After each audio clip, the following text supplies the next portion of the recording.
Hi అందరికీ. పండగ season start అయింది కదా, ఏదో ఒక స్వీట్ చేసుకోవాలి. ఈరోజు మనం స్వీట్ ఐటమ్ చేసుకుందామండి. అది పాయసం, సేమియా పాయసం చేసుకుందామండి. దానికోసం ఒక కడాయి తీసుకున్నా నేను.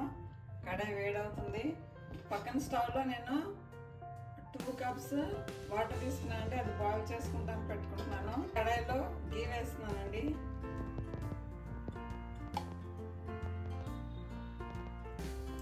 2 స్పూన్స్ నెయ్యి వేసాను. ఇప్పుడు 1 కప్పు సేమియా తీసుకున్నా. సేమియా ఫ్రై చేసుకుందాం. ఇప్పుడు సేమియా ఫ్రై చేసుకోవాలండి. మీడియం ఫ్లేమ్లో కలుపుతూనే ఉండాలి. మంచి స్మెల్ వచ్చే వరకు ఫ్రై చేసుకోవాలి. సేమియా కలర్ మారే వరకు ఫ్రై చేసుకోవాలి. ఇదిగోండి, లైట్గా కలర్ చేంజ్ అవుతుందండి. ఇప్పుడు ఈ టైంలో మనం ఏం చేయాలంటే 2 స్పూన్స్ కొబ్బరి పొడి వేస్తున్నాను. 2 స్పూన్ల కొబ్బరి పొడి. కొబ్బరి గ్రేట్ చేసి వేసానండి. మిక్సీలో పల్సేసి గ్రేట్ చేస్తే గ్రేట్ అవుతుంది. లేకుంటే డెసికేటెడ్ కోకోనట్ అన్న తీసుకోవచ్చు మీరు. కలర్ చేంజ్ అవుతుందండి సేమియాది.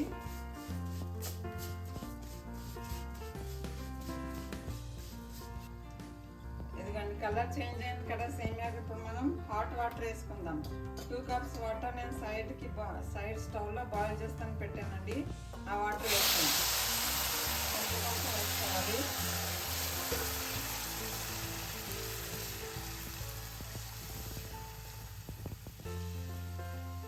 ఇప్పుడు ఈ సేమియా బాయిల్ అవ్వాలి.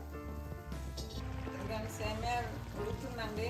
ఇలా వాటర్ వేసి ఉడకబెడితే ఏమవుతుందంటే పాయసం గట్టిగా అవ్వకుండా ఉంటుంది. అందుకనే ముందు వాటర్లో ఉడకబెట్టాలి. ఇప్పుడు నేను 1 కప్ అంతా షుగర్ వేస్తున్నానండి. షుగర్ మీ టేస్ట్ తగ్గట్టు వేసుకోండి. ఎందుకంటే సగం ఉడికిందండి సేమియా. ఇప్పుడు మనం దీనిలో పాలు వేసుకుంటున్నాను. నేను 1/2 లీటర్ పాలు తీసుకున్నానండి. ఇప్పుడు సగం వేస్తున్నాను, తర్వాత మళ్ళీ వేసుకుంటాను. ఇప్పుడు ఈ పాలలో సేమియా ఉడికించుకోవాలి. ఇప్పుడు దీనిలో ఇలాచీ పౌడర్ యాడ్ చేస్తున్నాను. 1 స్పూన్ ఇలాచీ పౌడర్ వేసానండి.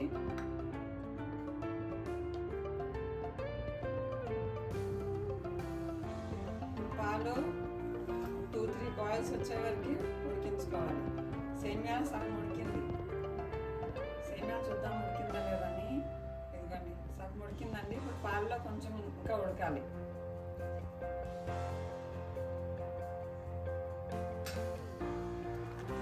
సేమియా ఉడికిందా లేదా చెక్ చేద్దామండి. ఇప్పుడు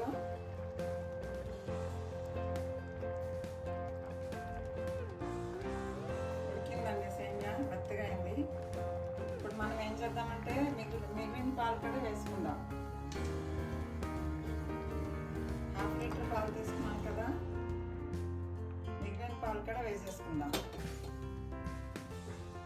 ఇప్పుడు 2 బాయిల్స్ వచ్చే వరకు ఉంచి స్టవ్ ఆఫ్ చేస్తానండి. ఇప్పుడు దీంట్లోనే మనం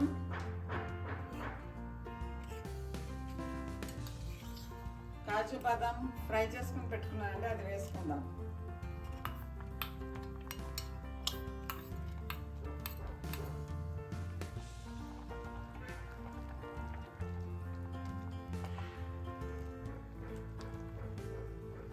అంతే అండి, రెడీ అయిపోయింది సేమియా పాయసం. ఇలా చేసుకోండి మీరు.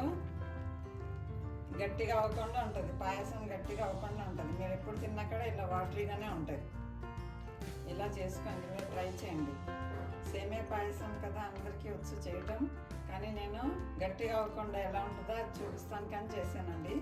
ఎందుకంటే ఇలా పలుసుగా దించుకోండి. కొంచెం గట్టిగా అవుతుంది, మళ్ళీ తర్వాత ఎక్కువ గట్టిగా అవ్వదు, కొంచెం చిక్కబడుతుంది. ఎందుకంటే సేమియా పాయసం రెడీ అండి. చాలా టేస్టీగా ఉంటుంది. దీనిలో కొబ్బరి కూడా వేసాం కదా మనం, చాలా టేస్టీగా ఉంటుందండి. ఇలా చేసుకోండి ఒకసారి. నేను చెప్పిన విధంగా చేసుకోండి ఒకసారి. చాలా బాగుంటుంది, చాలా టేస్టీగా ఉంటుంది. ఇప్పుడు దీనిలోనే మీరు కావాలంటే కాజు బాదం పేస్ట్ కూడా వేసుకోవచ్చు, అది ఇంకా టేస్ట్ బాగుంటుంది. మనం సేమియా పాయసం అన్నాం కదా, సేమియాతోనే చేసుకుంటాం.